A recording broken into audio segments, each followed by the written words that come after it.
Estrés, ansiedad, depresión. Palabras que se han vuelto de todos los días para muchos de nosotros. Soy Ángela Ábalos Rodríguez, periodista de La Nación, encantada de nuevo de estar con ustedes en este espacio para estar bien. Hoy me acompaña una reconocida profesional, directora de la Escuela de Psicología de la Universidad Nacional, psicoanalista, Jessica McDonald. Jessica, gracias y bienvenida por estar con nosotros en Estar Bien y bienvenida, por supuesto, a La Nación. Muchísimas gracias, muy contenta de estar acá compartiendo con ustedes. En este mes de noviembre vamos a trabajar 4 temas en este espacio de Estar Bien. Vamos a empezar con estrés, seguiremos luego con ansiedad, depresión y luego con un capítulo especialmente dedicado a aprender a pedir ayuda. Hoy iremos, Jessica, de lo más pequeñito tal vez a lo más complejo, a empezar a hablar del estrés, porque esa es todos en algún momento metemos al estrés como una excusa. Estoy estresada, esto me pasa porque estoy con mucho estrés. ¿Hasta qué punto eso sucede así? ¿Hasta qué punto estamos, hombres y mujeres, intoxicados de estrés en este mundo moderno? Muy importante la pregunta. Indudablemente el estrés no es que sea algo negativo, sino que es parte de la vida cotidiana, digamos.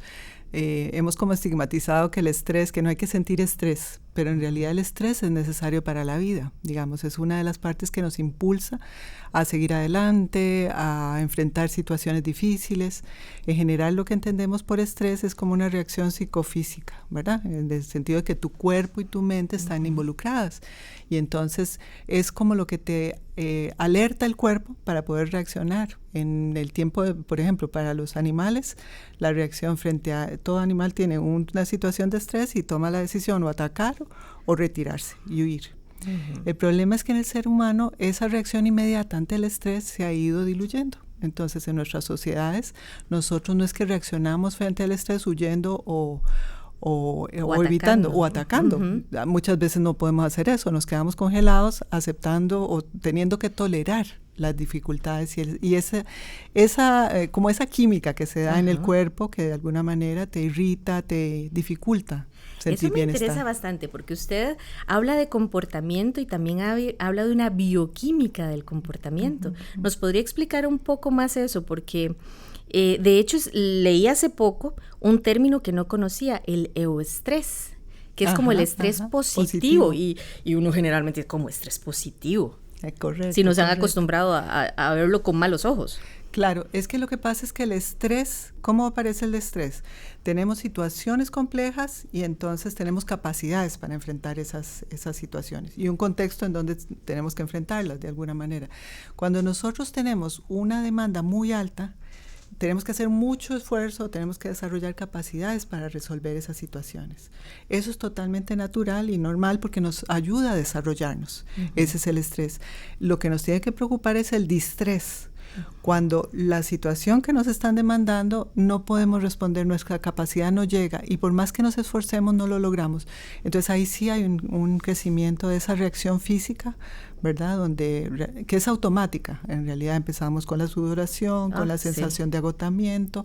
El cuerpo está como preparado para el ataque o la huida, pero no se está dando ni el ataque ni la huida. Y es muy, ¿qué le puedo decir? Es parte de nuestra evolución, ¿verdad? Es como cuando antes nos perseguían a nuestros ancestros, los dinosaurios, pero ahora no tenemos los dinosaurios atrás, sino que tenemos, no sé, al jefe de repente, o a la presa, o a la falta de trabajo, o que no nos alcanza la plata. Todo eso genera ese tipo. Imagínense en una presa, o sea, uno puede escapar, no, ahí está en la presa, atrapado.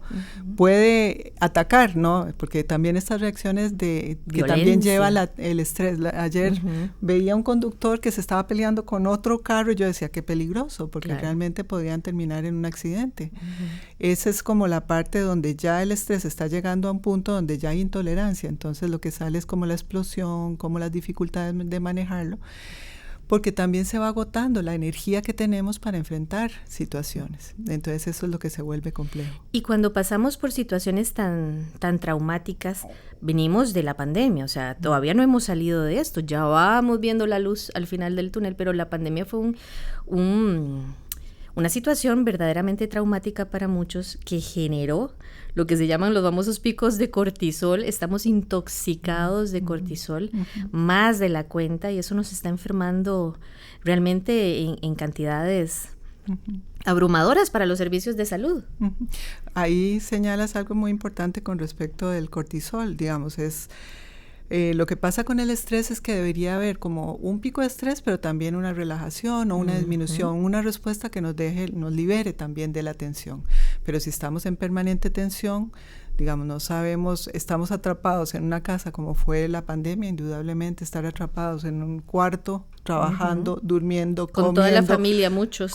Atendiendo a nuestros hijos escolares, o sea, era un nivel de demanda, ese es el problema, cuando la demanda es tan grande y la posibilidad de manejar esa demanda no es suficiente, hay un costo muy alto para tu salud física como mental, ¿verdad? Que no podemos separarla, es una sola. Jessica, usted ahora describía muy bien el comportamiento de esos conductores que usted vio un día de estos en una presa.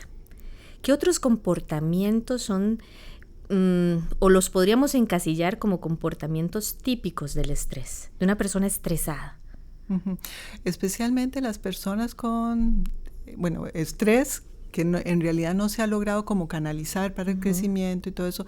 La irritabilidad, indudablemente, es uno de los signos importantes.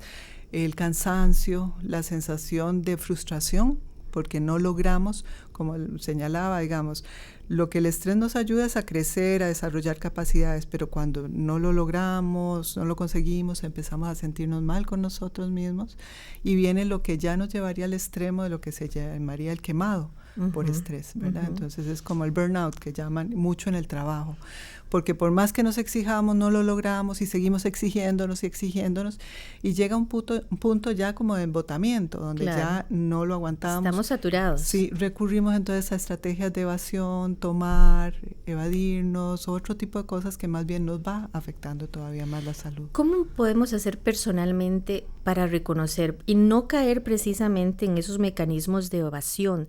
A veces buscamos, y siempre tenemos muy a flor de labios esa frase de buscar válvulas de escape. ¿Cómo reconocer las válvulas de escape correctas para esos picos de estrés que no bajan, sino que se mantienen crónicos y que nos afectan en el comportamiento y en nuestra fisiología? Tal vez es importante entender que muchas veces no es que las personas son absolutas responsables de esto, pero sí tenemos que llegar allá. Pero nuestra sociedad cada vez nos exige más, es como se habla de que somos la sociedad del rendimiento, que tenemos que estar probándonos y demostrando y siempre en competencia. Si en algún momento históricamente se defendió una jornada de 8 horas, ahora ¿quién trabaja 8 horas? Nos exigimos más de 8 horas. Quitamos el descanso, nos sentimos culpables del descanso incluso. Entonces, es un poco ir recuperando esta posibilidad de entender que sí nuestro organismo tiene que descansar, tenemos que también encontrar esos espacios de disminuir estas tensiones, pero bueno, a veces no se puede, digamos, exigencias laborales donde si nosotros no rendimos más allá de las 8 horas, se espera de nosotros que respondamos. Y además en la pandemia, que pasó muchísimo, digamos, los horarios laborales se fueron extendiendo, llegaban mensajes a cualquier hora, entonces es como estar en alerta y no poder desconectarse. Entonces una de las tareas más importantes es como hacer un alto en el camino, lo primero que tenemos que hacer con estrés y ver qué es lo que realmente estamos haciendo, porque mucha gente se agota en el día y dice no hice nada, pero si se detiene a ver todo lo que estuvo haciendo, dice, pero ¿en qué momento hice tanto? ¿Verdad? Exacto. Es complicado, ¿verdad? Porque como bien usted lo describe, para muchísima gente en este momento, la sociedad está demandando bastante. Pero también, curiosamente, hay una oleada, y por eso estamos aquí en Estar Bien, una oleada que busca el bienestar, ¿verdad? La gente tiene que buscar desconectarse, poner límites. Eso no lo va a hacer menos productivo y no tiene tampoco por qué sentirse culpable, porque más bien clarificando su mente, organizando sus actividades de una manera X puede ser más bien tener más motivación en el trabajo, tener más claridad para tomar decisiones y más creatividad, que es lo que el estrés de alguna manera dificulta. Correcto. Sí, indudablemente si uno está exigiéndose a uno mismo, por supuesto que la posibilidad de respuesta cada vez es menor, porque nuestra energía se va agotando. Sí es importante cuál es la circunstancia que nos está rodeando, si nosotros podemos negociar mejor una situación, porque es cierto, ¿de qué sirve que en nuestro trabajo nosotros terminemos quemándonos, por ejemplo? Después no vamos a poder rendir, o la capacidad de concentración disminuye. Tenemos un organismo que tiene una capacidad dada, ¿verdad? Cuando la sobrepasamos, pues vamos a tener una sensación de mayor fracaso porque no estamos completamente descansados para recuperarnos y poder responder adecuadamente. Entonces, esto, si pensáramos en la sociedad, creo que todos tenemos que pensar si lo que desearíamos es el rendimiento para el rendimiento o realmente procurar justamente el bienestar para que haya una posibilidad de mayor disfrute, incluso hasta mejor producción podemos tener si realmente lo hacemos de una forma más equilibrada. Eso yo creo que, bueno, lo estamos viendo o lo vimos en su momento con el personal de salud que se quemó con esto de la pandemia. Llegó un momento en que ya, recuerdo un testimonio de un intensivista que trabajó desde los momentos iniciales hasta ahorita marzo más o menos, de manera ininterrumpida. Y él llegó a decir, empecé a tener como nubarrones. No sabía si lo que estaba haciendo estaba bien o no estaba bien. Y por supuesto, no solo su cuerpo reaccionó, porque volvemos a la parte bioquímica de todo lo que genera el cortisol en el organismo, sino que también sus emociones. Lloraba por cualquier cosa. Usted mencionaba la irritabilidad. No lo podían volver ni ver porque ya explotaba. Eso vuelve también las relaciones complicadas a lo interno de un trabajo, ¿verdad? Es fácil notar el estrés en un ambiente laboral, por ejemplo, que es uno de los más comunes. Claro, por supuesto. Porque además hay como un círculo vicioso, ¿verdad? Mientras más irritable estás, más estás a la defensiva, a ver que te volvieron a ver mal, entonces inmediatamente vuelve a ser como un proceso de mayor irritabilidad y eso explota también en las relaciones interpersonales.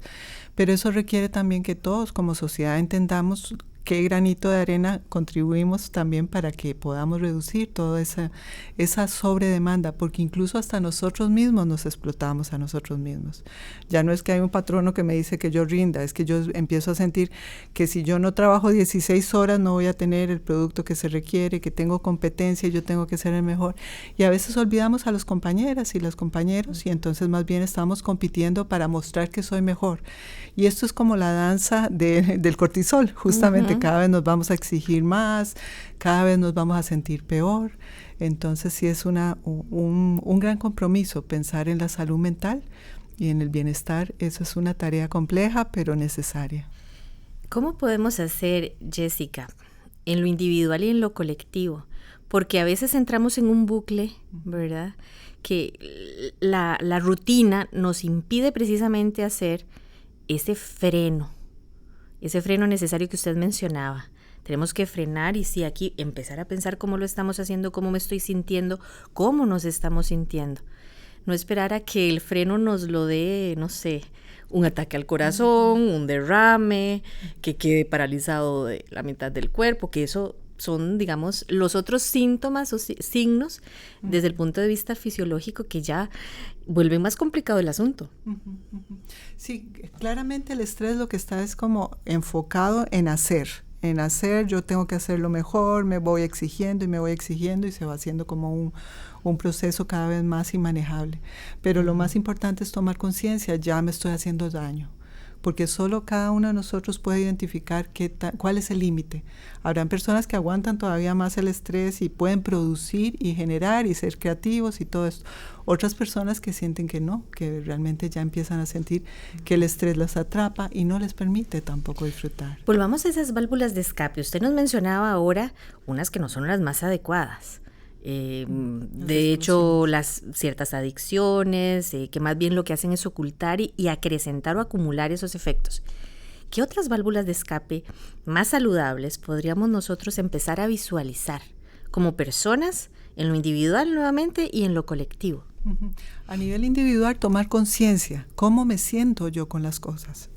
Generalmente estamos como muy volcados hacia afuera. Vemos a veces el estrés del otro y no vemos el propio.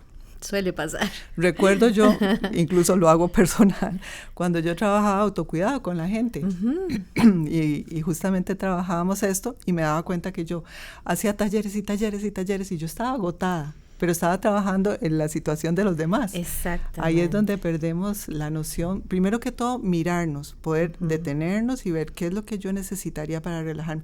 Y especialmente no sentirnos culpables si nos detenemos. Y decimos, necesito un recreo, necesito un cafecito, que no esté trabajando con el cafecito, sino que yo pueda también sentir. Sí, esas el pausas. Contacto con los otros. Yo creo que cada vez, y lo que decías de la pandemia nos llevó a aislarnos, y ¿dónde estaba esa parte social que era como que nos amortiguaba? Esa era una válvula de escape antes. Estar en los espacios laborales, poder conversar con alguien. Terapéutico. Absolutamente, y necesario humanamente, ¿verdad? Entonces... Esos son parte de las válvulas que debemos empezar a buscar. Usted mencionaba esa desconexión, desconectar para conectar. Porque a veces, caramba, estamos hiperconectados. Estos aparatitos nos salvan la vida, pero también nos las amarran mucho, ¿verdad? Hay que aprender a poner límites. Y el tema de la culpa, solo ese, se los prometo, un capítulo especial sobre la culpa, porque no hay cosa que pese más que eso. Si estamos haciendo mal, si no trabajo un poquito más, si no doy abasto con todo, con la casa, con el trabajo, con los amigos, con la pareja, eso abruma, estresa. Por supuesto, por supuesto. Es una cuestión, ustedes ven muchísimo de esto cada vez más, ¿verdad? En sus consultas, la demanda va en crecimiento por esta causa, Jessica. Pero eso es curioso. Entonces, en la misma consulta parece como, tengo que resolverlo ya. Nuevamente nos vamos estresando y obligándonos a ver, cuando no estamos dándonos chances, que de eso se trata, poder, si uno piensa, ¿qué es lo contrario al estrés? Relajarse. ¿Y qué requiere para relajarnos? Hasta respirar, se nos olvida respirar. Entonces estamos respirando como si estuviéramos en carrera. Una cuestión de agitación. Exacto. Lo que decías de los celulares, sí, claro, aumentó la comunicación, pero tenemos que también desarrollar rutinas, no observar, no estar lo que llamaban el multitasking, que en cierto momento era como lo maravilloso, para eso íbamos. ¿Qué pasó? Sí. Sí, y entonces ahí es donde nos desgastamos. Sí requerimos como no estar pendiente, no estar en alerta, porque sería como nuevamente, como el estrés básicamente es esa alerta que de pronto tenemos que reaccionar, algo tenemos que hacer. Hay que reducir también esa sensación de que todo es reacción, ¿verdad? Porque entonces estamos volcados hacia afuera y poco hacia adentro. Entonces, ¿de qué se trata esta relajación? Volcarnos hacia adentro.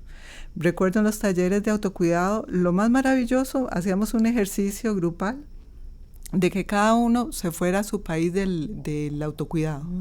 Porque la imaginación es algo también importante que nos ayuda como válvula de escape. Entonces, las personas iban como relajándose, encontraban su lugar de autocuidado, no decíamos cuál era su lugar, y después compartíamos. Y lo que la gente compartía básicamente eran lugares con la naturaleza, con un río, con la playa. Exacto. Entonces, sí tenemos, aunque estemos en una oficina, encontremos nuestro lugar de autocuidado donde sintamos, no sé si te ha pasado, pero cuando uno ve un hermoso árbol y uno hasta que respira y siente siente una energía diferente. Eso es lo que, justo, es lo que tenemos que recuperar, esa energía que relaja, que da aliento, que te da alegría nuevamente y que te da como esperanza en que vale la pena seguir adelante. Y volviendo a esta corriente del bienestar, vivir el momento es una de las cuestiones más importantes, porque a veces parte del estrés o parte de la gasolina para ese estrés es pensar mucho en el futuro, ¿verdad? Y preocuparse demasiado por lo que va a pasar. Y muchas de las cosas por las que nos preocupamos ni siquiera suceden. Es correcto. Es lo que dicen, ¿verdad? Es correcto. Eso es importantísimo. La pandemia nos enseñó muchísimas cosas. Creo que en estas también es la posibilidad de reconocer y reconocerse, ¿verdad? Viajar a lo interno. Ojalá ustedes puedan hacer ese viaje interno que es el más importante en la vida de todos. Jessica, muchísimas gracias por estar con nosotros, por acompañarnos en Estar Bien. Este es el primero de 4 capítulos que vamos a dedicar a temas muy específicos. Hoy hablamos sobre el estrés. Les invito también a todos ustedes a acompañarnos en los siguientes. Viene ansiedad, viene depresión y por supuesto una puerta para que ustedes puedan abrir y buscar ayuda cuando lo necesiten. Soy Ángela Ábalos Rodríguez, periodista de La Nación. Los invito a estar bien.